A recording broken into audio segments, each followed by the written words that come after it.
उजाला म्यूजिक का ऑडियो और वीडियो सबसे पहले सुनने के लिए सब्सक्राइब करें हमारे यूट्यूब चैनल को और बेल आइकन को भी दबाएं।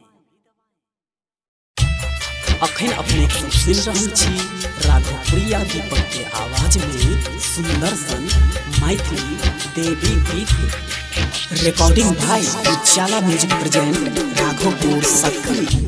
अपन दुखक बात ककरा से कहबो, अपन दुखक बात ककरा से कहबो, तोरा बिना गई मैं हमको न रहबो, तोरा बिना गई मैं हमको न रहबो, तोरे शरण में लोरक धार हमर बहत, तोरे शरण में लोरक धार हमर बहत, तोरा बिना गई मैं हमको न रहबो, तोरा बिना गई मैं हमको न रहबो।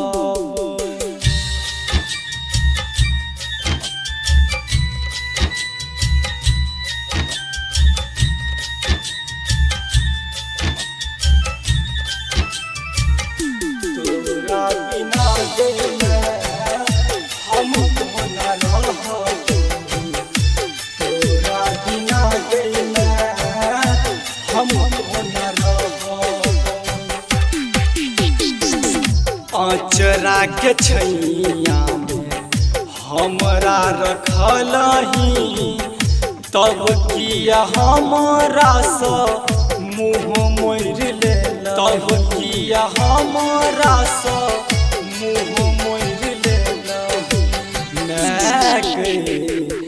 आचरा के छैया में हमरा रखलही, तब किया हमरा सँ मुँह मोड़ लेलही, बन का दियरिया चरनिया में बरबो, बन का दियरिया चरनिया में बरबो, तोरा बिना गई मैं हमको न रहबो, तोरा बिना गई मैं हमको न रहबो।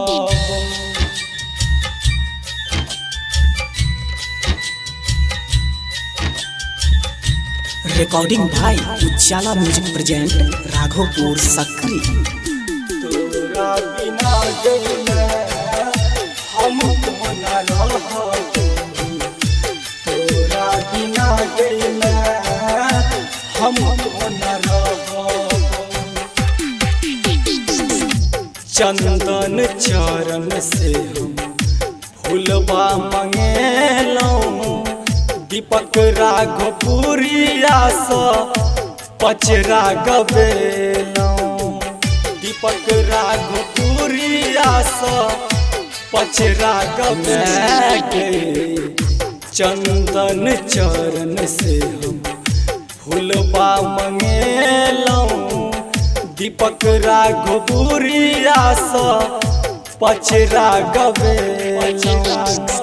तोहर जुदाई के हम मर को न सहबो, तोहर जुदाई के हम मर को न सहबो, तोरा बिना गई मैं हमको न रहबो, तोरा बिना गई मैं हमको न रहबो।